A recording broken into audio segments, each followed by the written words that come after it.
صل على محمد وعلى آل محمد كما صليت على إبراهيم وعلى آل إبراهيم إنك حميد مجيد. اللهم بارك على محمد وعلى آل محمد كما باركت على إبراهيم وعلى آل إبراهيم إنك حميد مجيد. نحمده ونصلي على رسوله الكريم. أما بعد فأعوذ بالله من الشيطان الرجيم. بسم الله الرحمن الرحيم. فأما الذين كفروا فأعذبهم عذابا شديدا في الدنيا والآخرة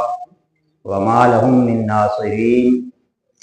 وأما الذين آمنوا وعملوا الصالحات فيوفيك أجورهم والله لا يحب الظالمين. ذلك نتلوه عليك من آياته والذكر الحكيم. فرمایا اللہ تعالیٰ نے قرآن پاک کے اندر سورہ آل عمران کی آیت نمبر 56, 57 اور 58 میں نے آپ کے سامنے تلاوت کی ہے.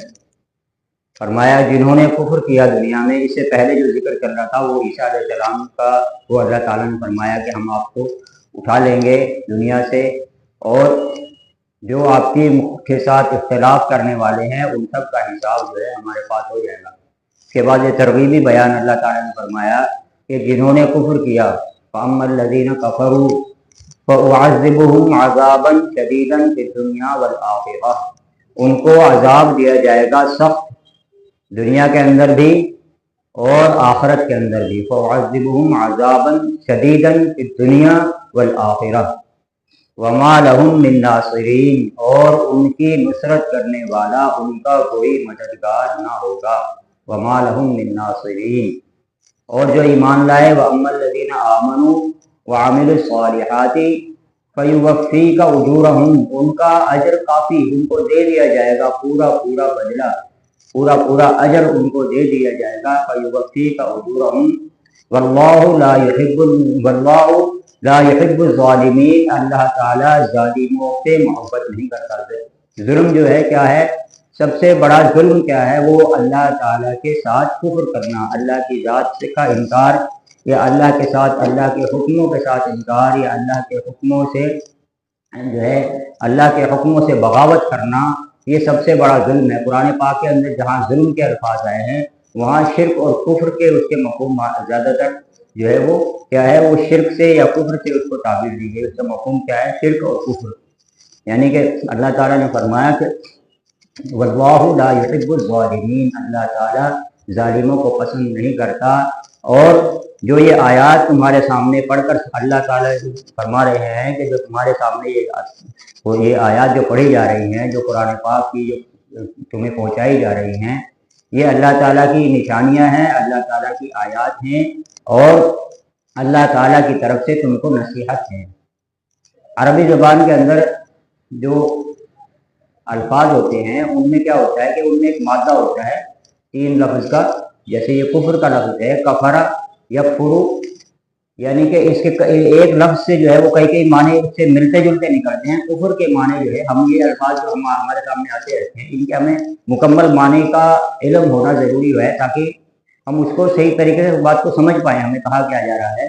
کفر کے مراد جو ہے عام طور سے جو کفر کے معنی ہیں، جو کفرا جو لفظ ہے عربی کا جو مادہ ہے، اس کے معنی جو ہے وہ کسی چیز کے چھپا لینے کے ہیں، کوئی چیز چھپا لینا یا دبا لینا.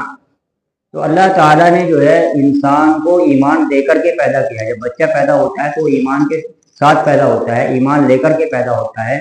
اب اس کے اندر جو ایمان جو اللہ تعالیٰ نے اس کو دے کر کے پیدا کیا ہے، وہ جب بڑا ہوتا ہے یا اس کا جو ماحول ہوتا ہے وہ اس کو دبا دیتا ہے، اس ایمان کو دبا دیتا ہے. وہ اس کے اندر چھپا رہتا ہے، اس کو وہ چھپا لیتا ہے اپنے اندر، حالانکہ وہ دل میں مان رہا ہوتا ہے کہ کوئی تیرا رب ہے.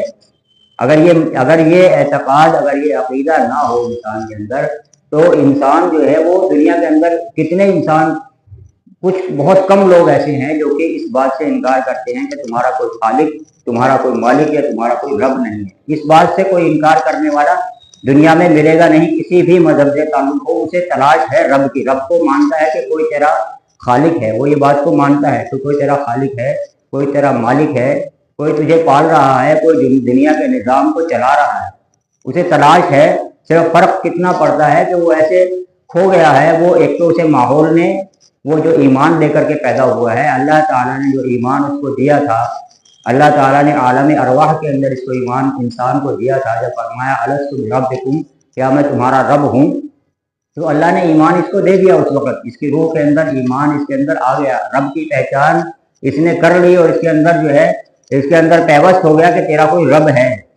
لیکن جب یہ دنیا کے اندر پیدا ہوتا ہے، دنیا کے ماحول میں اور اپنے گھر کے اپنے آس پاس کے ماحول میں جو ہے وہ جو اس کا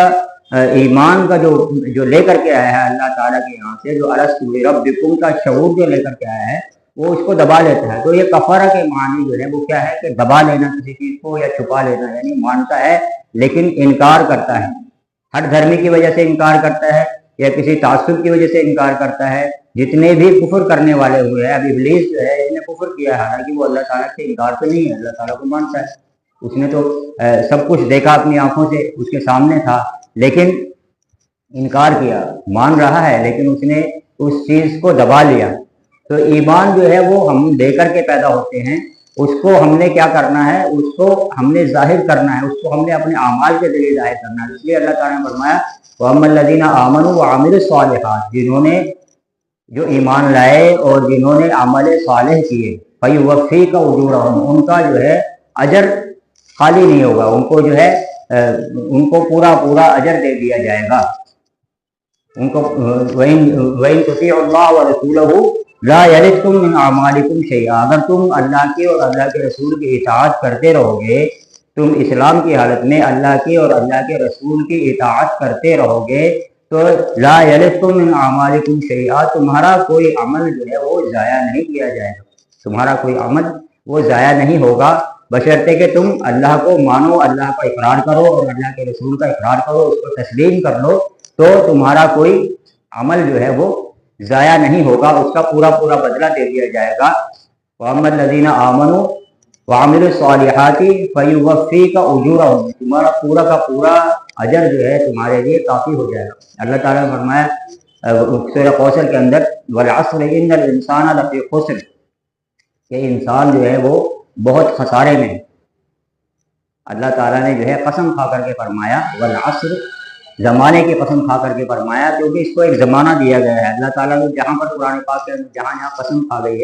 گئی ہے، اللہ تعالیٰ نے جہاں قسم کھائی ہے، حالانکہ یہ قسمیں جو ہے وہ اللہ تعالیٰ کے لیے جائز ہے، ہمارے لیے نہیں، ہم صرف اللہ کی قسم کھا سکتے ہیں۔ قرآن پاک کے اندر جہاں اللہ تعالیٰ نے کوئی بات قسم کھا کر کے فرمائی ہے تو اس معاملے کے ساتھ مشابہت ہوتی ہے۔ اللہ تعالیٰ نے یہاں زمانے کی قسم کھائی ہے، انسان کو ایک مدت دے کر کے بھیجا ہے، زمانہ دے کر کے اس کو دنیا کے اندر بھیجا ہے۔ اس زمانے کے اندر اس نے اپنے آپ کو مومن ثابت کرنا ہے یا کیا ثابت کر کے جاتا ہے، یہ دیکھنا ہے۔ الذی خلق الموت والحیات لیبلوکم ایکم احسن عملا، ہم نے بس تمہیں زندگی اور حیات کس لیے دی ہے تاکہ ہم یہ دیکھ لیں کہ تم میں سے کون بہتر عمل کرتا ہے۔ تو انسان خسارے میں کیوں ہے؟ خسارے میں اس لیے ہے کہ انسان کو اللہ تعالیٰ نے جو بنایا ہے، اس کا جو وجود بنایا ہے، جو اس کا یہ ایک حیوانی وجود ہے، ایک حیوان جیسے ایک جانور ہے، کوئی بھی جانور ہے دنیا کے اندر، ہمارے کچھ صفات ہماری جو ہے وہ ایسی ہیں جو جانور کی صفات ہیں۔ مثلاً کھانا کھاتے ہیں، ہم اپنا پیٹ بھرتے ہیں، جانور بھی اپنا پیٹ بھرتے ہیں، ہم سے زیادہ کھاتے ہیں، بہت زیادہ بھی کھانے والے جانور ہیں، بڑے وجود والے جانور بھی ہیں۔ تو یہ جانور کی صفت ہے، کھانا کھانا کوئی بڑی بات نہیں، جانور کی صفت ہے۔ کھانا کھا لیا، اس کو خارج کر دیا، لیٹرین پیخانہ پیشاب کر دیا، بچے پیدا کر لیے، جانور کی صفات ہیں۔ سو لیے، اٹھ لیے، یہ سب تمام صفات جو ہے ہمارے اندر کیا ہے، یہ سب جانور کی صفات ہے۔ ایک ہمارا جو ہے یہ حیوانی وجود ہے، اور ایک ہمارا جو ہے وہ روحانی وجود ہے، جو اللہ تعالیٰ نے روح کے ذریعے ہمارے اندر پھونکا ہے۔ اللہ تعالیٰ نے فرمایا کہ جب میں اس کے اندر اپنی روح پھونک دوں فَإِذَا سَوَّيْتُهُ